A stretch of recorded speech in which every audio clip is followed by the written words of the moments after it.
Assalamualaikum warahmatullahi wabarakatuh. Perkenalkan kami dari kelompok 4 yaitu ada Nadia dari Hanifah dengan NIM 1004, lalu ada Tegar Ananda dengan NIM 3011, lalu ada Dafa Agustian Saadi dengan NIM 3022. Nah, pada hari ini kami akan menjelaskan yaitu proyek kami yang dimana ini mengelola KRS. Nah, dan di dalam API ini terdapat 3 aktor. Yang pertama itu ada mahasiswa, lalu ada dosen, dan ada juga admin.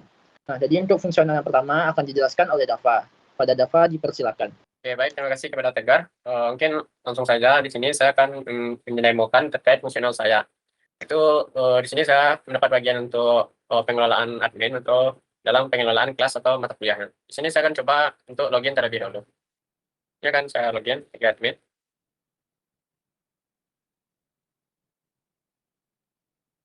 Ya, ini sudah berhasil login dengan responnya 200, lalu respon bodinya seperti ini.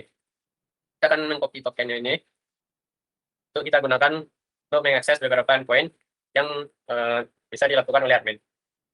Nah, di sini saya akan coba ke modul kelas. Nah, di sini saya akan coba di sini. Ya, sebelumnya saya akan masukkan tokennya terlebih dahulu. Oke, ini responnya sudah 200.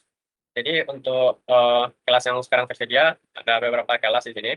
Dan setiap kelas itu memiliki seperti ada course ID, dosen, dan juga informasi terkait kelasnya. Ini. Oke, selanjutnya kita akan coba untuk membuat kelas baru. Jadi kita akan membuat kelas lain yang selain yang ada di kelas sebelumnya. Saya akan coba ini. Nah, untuk pengisiannya di sini saya sudah menyiapkan beberapa course ID-nya. Saya akan copy saja.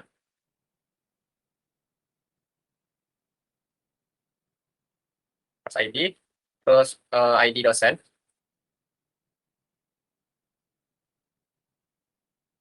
Terus nama kelasnya, kelas D. Terus harinya, misalnya hari Senin. Dan ini jamnya. Terus untuk ruangannya di sini juga saya akan copy saja. Ini. Lalu kotanya saya akan buat 20. Dengan semesternya itu adalah ganjil. Nah, di sini ada beberapa yang kita butuhkan seperti course ID, dosen ID, dan room ID. Nah, ini bisa kita dapatkan di bagian sini. Ini ada API khususnya pula untuk mendapatkannya. Nah, seperti ini. Jadi saya sudah copy salah satu di bagian sini. Ya, mungkin saya langsung aja eksekusi untuk membuat kelas baru.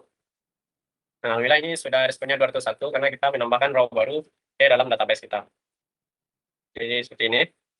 Kelasnya kelas D dengan course itu adalah PropStat. Selanjutnya, saya akan coba untuk mendapatkan get detail dari kelas ini.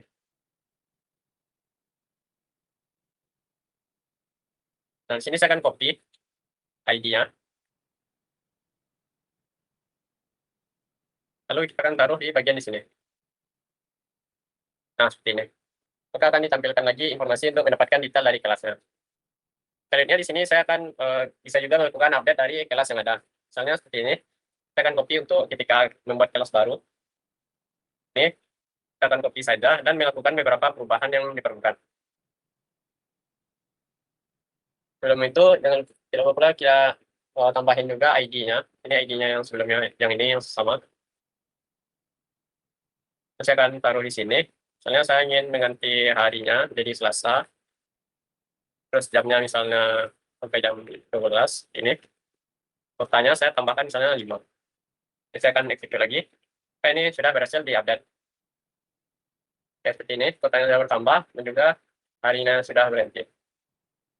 Oke, lalu saya akan coba menghapus kelas yang baru saja kita update ini.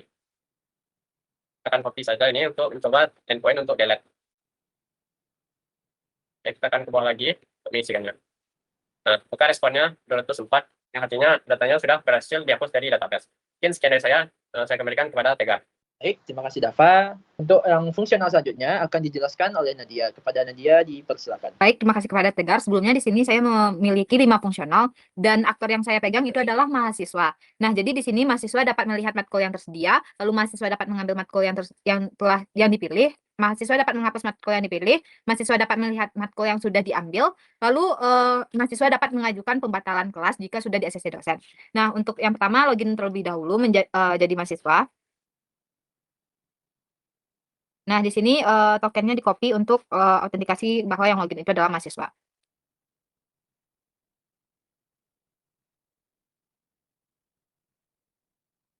Nah, yang untuk mahasiswa fungsional pertama itu kita melihat apakah mahasiswa tersebut sudah mengambil KRS atau belum. Nah, di sini untuk semester ganjil belum diambil oleh mahasiswa. Nah, untuk fungsional selanjutnya kita melihat daftar mata kuliah yang tersedia untuk diambil di semester ini.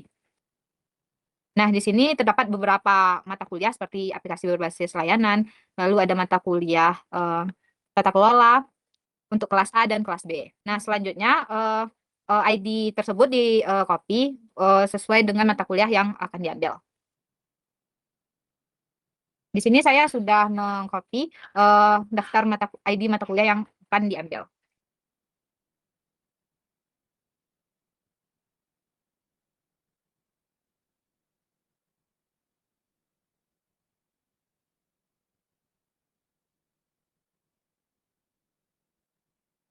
Nah, setelah itu di sini saya mengambil mata kuliah ABL dan tata kelola. Nah, setelah itu akan keluar kode respon 201 di mana pesan dari responnya itu mata kuliah berhasil ditambahkan ke KRS. Jadi kita lihat KRS yang telah diambil mahasiswa apakah sudah ditambahkan ke dalam KRS atau belum. Nah, bisa dilihat di sini untuk statusnya itu masih draft karena belum disetujui oleh dosen PA-nya dengan mata kuliah yang berhasil ditambahkan itu ABL dan tata kelola. Untuk fungsional selanjutnya itu mahasiswa bisa menghapus mata kuliah atau menghapus mata kuliah yang diambil tadi selagi belum disetujui oleh dosen PA-nya. Nah, di sini kita akan menginputkan ID mata kuliah yang telah diambil dan akan dihapus tersebut. Di sini saya menghapus mata kuliah tata kelola. Nah, di sini kode responnya 204 atau kelas tersebut telah dihapus dari KRS. Nah, selanjutnya itu fungsional terakhir itu mahasiswa dapat mengajukan pembatalan kelas apabila telah disetujui oleh dosen PA-nya. Nah, di sini saya login terlebih dahulu dosen PA-nya.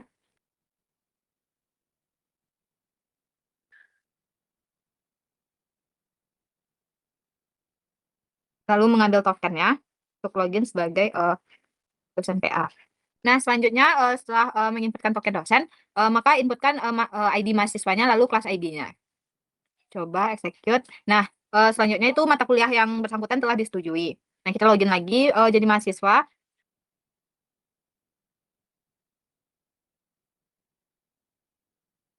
Copy lagi token untuk mahasiswa. Nah, untuk fungsional terakhir tadi,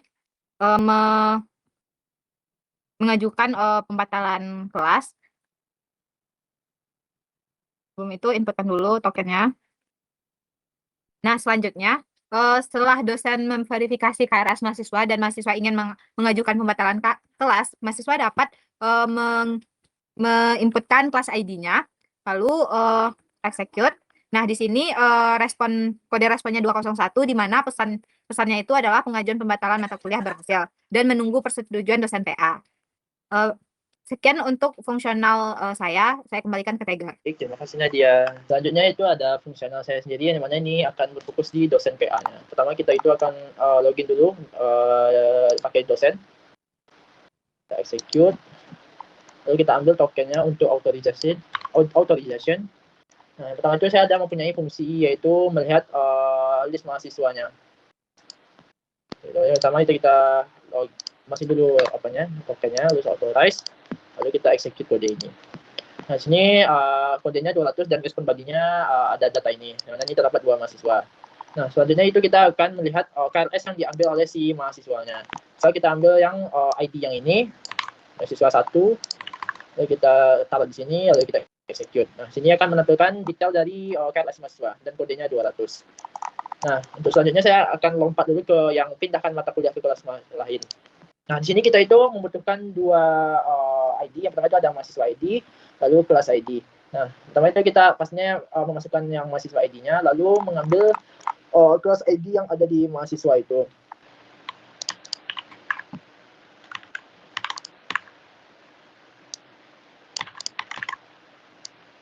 Kita masukkan kelas ID yang baru ke sini, kita execute.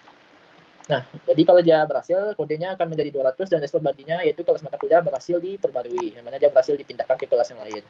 Nah, untuk selanjutnya itu ada menyetujui mata kuliah di KRS mahasiswa.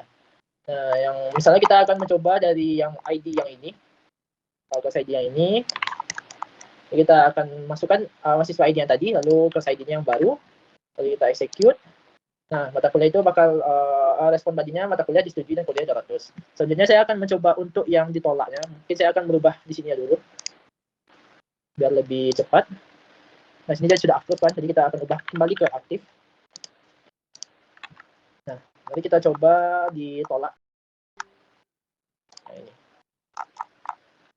Ada ini kode yang tadi, scan di sini, lalu kita execute. Nah, kalau dia berhasil, kodenya 200 dan respon badinya mata kuliah ditolak. Lalu ada fungsional saya yang terakhir yaitu hapus mata kuliah dari KMS mahasiswa. Nah, yang perlu kita lakukan sama kayak sebelum-sebelumnya, yaitu ID mahasiswanya, lalu kelas ID-nya.